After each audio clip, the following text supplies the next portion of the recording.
ఇప్పుడు మనం ఒక సాక్ష్యం విందాం. మన సహోదరులు రత్నాకర్ రావు గారు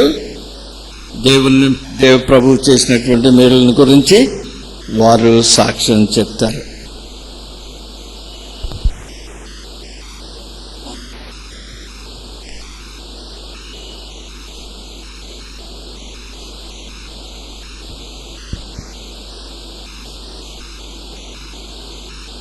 ప్రభు నామ స్తోత్రములు. ఈ సమయం ఇచ్చిన అయ్యగారికి వందనములు, మీ అందరికి కూడా వందనములు. నేను విగ్రహారాధనలో ఉండగా 1988 సంవత్సరం సెప్టెంబర్ మాసంలో నేను అనేక సమస్యలకు లోనై ఎటు తోచని పరిస్థితుల్లో నేను కృంగి ఉండగా ఒక సహోదరి ఇక్కడికి నన్ను తీసుకొచ్చింది, ఈ చర్చికి. అంతకుముందు నాకు చర్చి అదేం తెలియదు. మొట్టమొదటిసారి సెప్టెంబర్ మాసంలో నన్ను ఈ చర్చికి తీసుకొచ్చింది. నేను నా భార్య ఇద్దరం కలిసి ఒకేసారి చర్చికి వచ్చాం. ఆ రోజు జసవంతరావు గారు వాక్యం చెప్పారు. ప్రయాసపడి భారం మోసుకున్న సమస్యలారా నా యుద్ధకు రండి, నేను మీకు విశ్రాంతి కలగజేతనని వాక్యం చెప్పారు. ఆ వాక్యం వాక్యం విన్న తర్వాత నా హృదయంలో ఎంతో వేదన వచ్చింది. ఎన్నో విగ్రహారాధన చేసాం, ఎన్నో గుళ్ళకి వెళ్ళాం, గోపురాలకు వెళ్ళాం, కానీ శాంతి సమాధానం లేదు, జీవితంలో మార్పు లేదు అని చెప్పి క్రీస్తుని యేసు ప్రభువుని నమ్ముకున్నాం. నేను నా భార్య ఇద్దరం కలిసి 1988 సంవత్సరం సెప్టెంబర్ 15వ మాసంలో 15వ తారీఖున నా భార్య రక్షణ పొందింది. 27వ తారీఖు నేను రక్షణ పొందాను. 1988 సంవత్సరం అక్టోబర్ 2వ తారీఖు మేమిద్దరం కలిసి ఒకేసారి బాప్టిజం తీసుకున్నాం. అంతకుముందు అయితే నేను వ్యాపారం చేసేవాడిని. ఈ రక్షణ పొందిన తర్వాత మరల నేను వ్యాపారం చేయాలని ఎన్నో ప్రయత్నాలు చేశాను, కానీ ఫలించలేదు. అప్పుడు పెద్దమ్మ గారు, రూతమ్మ గారు ఉండేది. ఆమె కూడా నా పట్ల ఎంతో వాత్సల్యం చూసి ఎంతో ప్రేమగా ఏదైనా సమస్య వచ్చినప్పుడు వారికి చెబితే దాన్ని ప్రార్థన చేసేవారు. జసవంతరావు గారు కూడా ప్రార్థన చేసేవారు. ఆమె ఏం చేస్తావయ్యా అని అడిగింది. నేను డైరీ పేరం పెట్టుకుందాం అనుకుంటున్నానమ్మా అన్నాను. ఆమె ఒక మాట చెప్పింది, బాధలు లేనాడు గీతలు పెట్టుకోవాలి అయ్యా, నీకెందుకు, అదొద్దు, దేవుని పరిచయం చేయాలి. దేవుని పరిచయం చేస్తే నాకు 3 బిడ్డలు కదమ్మా, వాళ్ళని నేను ఎట్ట చేయాలి, వాళ్ళని చదివించాలి కదా అన్న. దేవుడి పని నువ్వు చేయి, నీ పని దేవుడు చూసుకుంటాడు, నీ పిల్లల పని అని చెప్పింది ఆమె, రూతమ్మ గారు. ఆ విధంగా ఆమె చెప్పిన తర్వాత నేను ప్రార్థన చేసుకుంటున్నాను.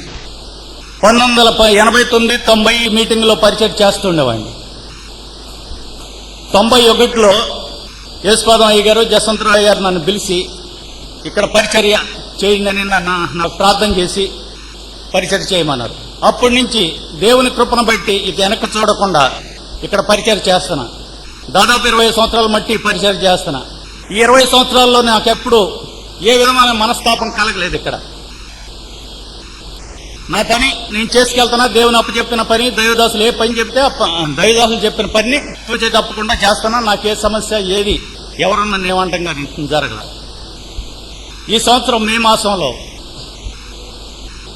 మన రిట్రీట్లు జరుగుతూ ఉండగా 10వ తారీఖు నాకు కొంచెం నా జీవితంలో 64 సంవత్సరాలు ఎరగన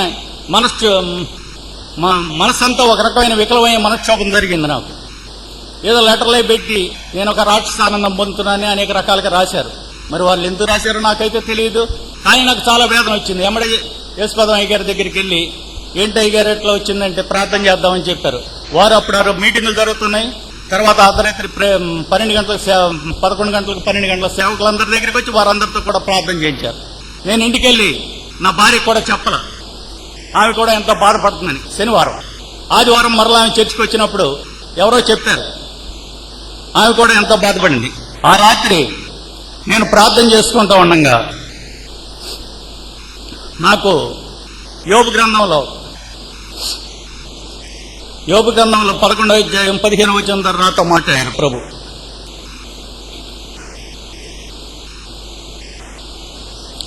అధ్యాయం 10 నిశ్చయంగా నిర్దోషమై నీవు సంతోషించవు, నిర్భయమై నీవు స్థిరపడిందు అని చెప్పారు. అది వచ్చిన తర్వాత, ఆ వాక్యం వచ్చిన తర్వాత నాకు ఎంతో ఆనందం వేసింది. నాకు అసలు మొట్టమొదటి నేను రక్షణ పొందినప్పుడు కూడా నాకు యెషయా 47 అధ్యాయం 10వ వచనం ద్వారా దేవుడు నాతో మాట్లాడు. నీవు నా దాసుడు అని నేను నిన్ను ఉపేక్షించక ఏర్పరచుకోండి అని నీకు చెప్పి ఉన్నాను. భయపడకము, నేను నిన్ను బలపడుతును, నీతి నా దర్శన హస్తంతో ఆదుకుందని నాకు వాగ్దానం. ఆ వాగ్దానంతోనే నేను ఎన్ని సంవత్సరాలు ఈ పరిచయం చేస్తున్నా. అది కాకుండా శ్రమదినముని కుంగినేళ్ల చేతగాని వాడు అవుతూ అని వచ్చింది. యేసుపాదయ్య గారు కూడా ఎంతో ప్రార్థన చేసి ఎంతో బలపరిచారు. నా భార్య ఆదివారం నాకు తెలుసుకున్న తర్వాత ఇంటికి వెళ్ళి ఫోన్ చేసింది, మీరు వచ్చేయండి, ఇన్ని మాటలు పడి ఎందుకు. నా జీవితంలో 64 సంవత్సరాల్లో నేను ఎవరితో మాట పడలా. నా తల్లిదండ్రులతో కూడా వచ్చిన దెబ్బతింగలా, నా టీచర్లతో కూడా ఎవరితో దెబ్బతింగలా, నేను చేసిన వ్యాపార స్థలంలో కూడా ఎవరు నన్ను ఒక మాట, నా అన్నదమ్ములు కానీ ఎవరితో నేను అనిపించుకోలేదు అని చెప్పి నాలో ఎంతో వేదన వచ్చి ఎంతో దుఃఖం కూడా వచ్చింది. ఎందుకో ఈ 64 సంవత్సరాలు నేను జీవించి ఈ విధంగా ఈ 64 సంవత్సరాలు నేను మాట పడ్డానని చెప్పి ఎంతో వేదన వచ్చింది. నేను నా భార్యకి అయితే నా పిల్లలు చెప్పొద్దని చెప్పాను. కానీ ఆమె దుఃఖం ఆపుకోలేక నా పెద్ద కుమారుడు, మూడో కుమారుడు అమెరికాలో ఉంటే వాళ్ళకు కూడా ఫోన్ చేసి చెప్పింది. వెంబడే నా చిన్న కుమారుడు ఫోన్ చేసి, నేను టికెట్లు పంపిస్తాను, మీరు వచ్చేయండి, అక్కడ ఈ మనస్తాపంతో ఎందుకు, ఒక 6 నెలలు ఉందరుగాని అన్నారు. కానీ నాకు వచ్చిన వాగ్దానం బట్టి, అయ్యగారు చేసిన ప్రార్థన బట్టి నేను బెదిరి పారిపోవటం ఎందుకు, దేవుని పని చేస్తాను అని చెప్పి నిశ్చయించుకుని నా పిల్లలకు కూడా చెప్పాను. నా పిల్లలు కూడా ఆ విధంగానే సంతోషించారు. దేవుని కృపను బట్టి అప్పటి నుంచి నేను తీసేసుకున్నా. ఊరినే మామూలుగా అప్పుడు జరిగించి చెప్తున్నా. ఆ తర్వాత ఆ రోజు శుక్రవారం నాడు 8వ తారీఖు విపరీతమైన వర్షం వచ్చింది. మీ అందరికీ తెలుసు, మీటింగుల్లో దాదాపు మోకాళ్ళ లోతు పైన ఉన్నాయి. వండిన సామాన్లు కూడా వండినవి కూడా మామూలుగా అలల్లాగా పడవల్లాగా వెళ్ళిపోతాయి. కరెంటు పోయింది. అప్పుడు అయ్యగారు ప్రార్థన ముగిచ్చేసారు, లోనకి వెళ్ళిపోయారు. యేసుపాదం అయ్యగారు అందరికీ భోజనాలు పెట్టాలి, కరెంట్ లేదు. అక్కడ పందిరి చూస్తేనేమో పడిపోయేటట్టు ఉంది. పడిపోతే కొన్ని ఎంతమంది ఉంటే అంతమంది వెళ్ళిపోతారు. ఆ విధంగా అసలు భయం ఎత్తి అసలు ఏం చేయాలో కూడా పరిస్థితుల్లో ఉంది. అప్పుడు రాజశేఖర్ని పంపించి వీళ్ళందరికీ భోజనాలు పెట్టాలి. ఏం చేయాలని చెప్పి రాజశేఖర్ని వ్యాన్లో ఇచ్చి పంపించి అప్పుడు ధర్మాకూల్ ప్లేట్లు తెప్పించి వాళ్ళందరికీ వచ్చిన వాళ్ళకి ఆ వర్షంలోనే దేవుని కృపను బట్టి అందరికీ భోజనం ఏర్పాటు చేశాను గుళ్ళో. ఆ విధంగా దేవుడు ఎంతో గొప్ప కార్యం చేశాడు. అప్పుడు ఏమనుకున్నానంటే, ఇదంతా పల్లంగా ఉంది, దీనికి మెరగబోయాలి, అయ్యగారితో చెప్పాలని చెప్పి అయ్యగారితో కూడా చెప్పాను. చూద్దాం, ప్రార్థన చేద్దామన్నారు అయ్యగారు. ఆ షెడ్లు కూడా కాలిపోతున్నాయి. అటు పరిస్థితుల్లో ప్రార్థన చేస్తున్నాం. జూన్ 5వ తారీఖున సాల్మన్ వచ్చి మట్టి తక్కువ ఖరీదు దొరుకుతుందండి, 100 లారీలు తోలిద్దాం అన్నారు. 100 లారీలు తోలించడం అంటే చాలా కాస్ట్ అవుతుంది కదా, ఎట్లా ఇప్పుడు పరిస్థితుల్లో అయ్యగారు కూడా ఇక్కడ లేరు. సరే అయ్యగారికి ఫోన్ చేసి చెప్దామని చెప్పి యేసుపాదం అయ్యగారికి ఫోన్ చేసి, ఇట్లా ఉందండి, మరి రేకులు కూడా ఉన్నాయి అన్న. సరే ప్రారంభించండి, ప్రార్థన చేద్దాం, దేవుడే చూసుకుంటారని చెప్పారు. అటు పరిస్థితుల్లో నేను కూడా ప్రార్థన చేస్తున్నాం. సంఘం కూడా ఎంతో ప్రార్థన చేసింది. నేను ఇంటికి వెళ్ళి పడుకున్నాను. పడుకున్న తర్వాత నాకు రాజరత్నం అయ్య గారు తెలియదు, రుతమ్మ గారు అయితే నాకు బాగా తెలుసు. నేను పడుకుని ఉన్నా, నాకు దర్శనం అన్నమాట. రాజరత్నం అయ్య గారు ఆఫీసులో కుర్చీలో కూర్చుని ఉన్నారు, నేను యువతల పక్క కూర్చుని ఉన్నా. రాజరత్నం అయ్య గారు రత్నాకర్రావు అని పిలిచారు. పిలిచి, ఏంటి భయపడుతున్నాం, నేను రక్తం కాచి కట్టిన సంఘం ఇది, ఇక్కడ కృప ఉంది, పని మొదలెట్టండి, ద్రవ్యం గురించి నీకు ఆలోచన వద్దు, దేవుడే ఇస్తాడు, ఇది దేవుడి స్థలం అని చెప్పి ఆయన బలపరిచారు. అంతకుముందు నాకెప్పుడు రాజరత్నం గారు నాకు దర్శనంలో నాకెప్పుడు రాలే, నేను దేవుడే చెప్పాడు. అది ఆ విధంగా రాజరత్నం గారి రూపంలో వచ్చి దేవుడే ఆ విధంగా నన్ను బలపరిచారు. ఆయనకు వాగ్దానం కూడా నా కృప నీకు చాలని వాగ్దానం అయ్యగారికి. ఆయనకి ఈ సావాసంలో కూడా బహుజన సమూహం ఉంది ఈ పట్టణంలో అని చెప్పి అయ్యగారికి వాగ్దానం ఉంది. ఆ విధంగా వారు చెప్పిన తర్వాత పని మొదలెట్టారు. పని మొదలెట్టి జూన్ 9వ తారీఖున అయ్యగారికి చెప్తే మామూలుగా ప్రార్థన చేసి రాజరత్నంగా అయ్యగారి తనను పిలిచి కొంతమంది సంఘ పెద్దలను పిలిచి ప్రార్థన చేయించమన్నారు. ఆ విధంగానే ప్రార్థన చేసి మొదలెట్టారు. ఆ విధంగా నిరాటంకంగా పని జరుగుతుంది. మళ్ళా అవతల షెడ్ కూడా పగిలిపోయి రేకులంతా కారిపోతున్నాయి. దానికి కూడా బోళ్ళంతా ద్రవ్యం కావాలి. దాని గురించి కూడా ప్రార్థన చేస్తాంటే నేను శామ్యుల్ గారు అక్కడ డైనింగ్ టేబుల్ దగ్గర కూర్చున్నాం, అంటే భోజనానికి కూర్చున్నాను. ముందు రూతమ్మ గారు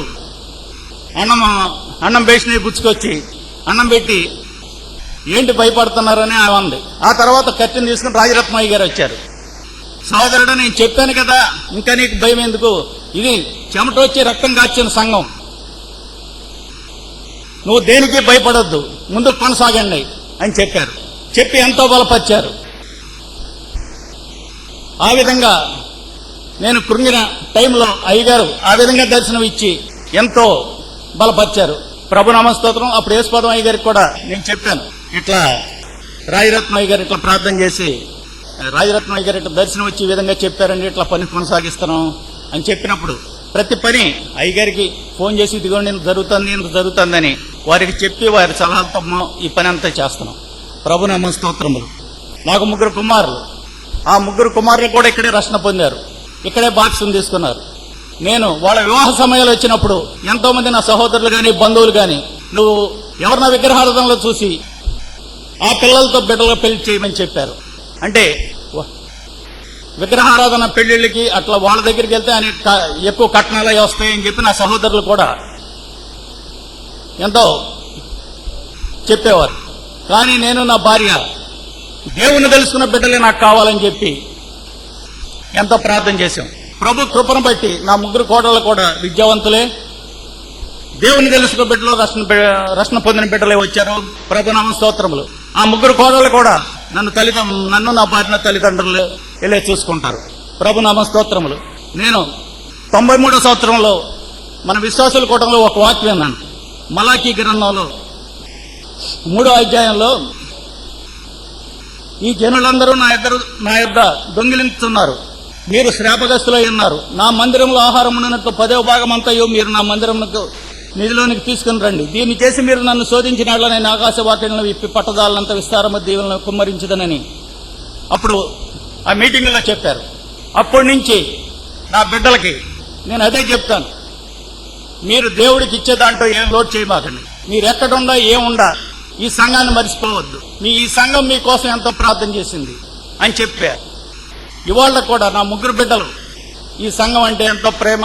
ఇప్పుడు జసంతరావు గారితో కానీ యేసుపాదం గారితో అక్కడ అమెరికాలో ఉన్నప్పుడు ఆ వారితో కూడా ప్రార్థన చేసుకుని బలపడుతూ ఉంటారు. అయ్యగారు కూడా వెళ్ళి బిడ్డల్ని ఎంతో బలపరుస్తూ ఉంటారు. ఈ విధంగా ఈ సంఘంలో నేను ఎంతో మేలు పొందాను. ప్రభునామ స్తోత్రములు. ఇక్కడ సేవకులు కూడా ఎంతో మంది చెబుతారు ఇక్కడ కృప ఉంది. నాకు తెలుసు చాలా మంది సేవకులు, నేను ఆయనకు చోట సాక్ష్యాలు చెప్పడానికి వెళ్ళాను. నేను వెళ్ళినప్పుడు వాళ్ళు చిన్న సంఘం, చిన్న పాక ఉండేది. ఇవాళ సేవ అంటే ఈ సంఘ కృపను బట్టి వాళ్ళంతా అభివృద్ధి చెందారు. ఇవాళ ఒక్కొక్కళ్ళు చర్చి కట్టుకుని ఎంతో అభివృద్ధి చెందారు. వాళ్ళంతా చెప్తారు ఇక్కడ కృప ఉంది, ఈ సంఘంలో కృప ఉంది. ఈ సంఘాన్ని బట్టే మేము ఆశీర్వదించబడ్డాం, మేమేమీ తేలేదు. దేవుడు ఈ విధంగా మమ్మల్ని ఆశీర్వదించి అనేక మంది సేవకులు, అంటే ఇదివరకు పెద్ద వాళ్ళు యేసురత్నం గారు, ఇమ్మానుయేల్ గారు వాళ్ళు అంత ఉండేవారు. వాళ్ళు కూడా ఎంతో సాక్ష్యాలు చెప్తారు, ఎన్నో ఈ సంఘాన్ని గురించి, ఎన్నో గొప్ప కార్యాల గురించి. ఇంకా మనందరికీ కొన్ని తెలియదు. అయ్యగారు ప్రభుత్వం అయితే అవన్నీ ఆ గొప్ప కార్యాలన్నీ, రాజరత్నయ్య గారు చేసిన గొప్ప కార్యాలు, రుతుమ్ గారు చేసిన గొప్ప కార్యాలు, ఇప్పుడు మన సంఘంలో జరిగాయన్నీ కూడా ఒక పుస్తకం రాస్తే మనందరం కూడా తెలుసుకుని ఇంకా బలపడతామని నా ఉద్దేశం. ప్రభునామ స్తోత్రములు. ఈ సమయం ఇచ్చినందుకు నేను ఇంకా తుంగిపోకుండా, అంటే నాకు ఇక ఆ బాధ ఏం లేదు, కానీ ఎప్పుడన్నా మనసులో ఇట్లా అనిపిస్తుంది. అది లేకుండా మీరు అందరూ నా గురించి ప్రార్థన చేయండి. నాకు 3 కుమారులు, వాళ్ళందరూ కూడా 2 పెద్ద ఆయన అమెరికాలో ఉంటాడు, 3వ ఆయన కూడా అమెరికాలో ఉంటాడు, 2వ ఆయన ఇక్కడ నారాయణ కాలేజీ లెక్చరరు, 3 కోడళ్ళు కూడా చదువుకున్న వాళ్లే. నాకు 5 మనవరాళ్ళు, 1 మనవడు. వారి గురించి కూడా ప్రార్థన చేయండి. నా కుటుంబం అంతవరకు యేసు ప్రభుని గణపరిచేటట్టు, ఇంకా ఇంకా ఎక్కువగా గణపరిచేటట్టు మేము మా యేసు ప్రభు వల్ల మేము ఆశీర్వాదం పొందేటట్టు ఈ సంఘాన్ని, ఈ సంఘంలోనే అంతవరకు మేము నా బిడ్డలు ఈ సంఘంతో ఆశీర్వదించబడేటట్టు మీరందరూ నా కోసం ప్రార్థన చేయండి. ప్రభునామ స్తోత్రంలో మీ అందరికీ నా వందనములు. దైవజనుల నామములో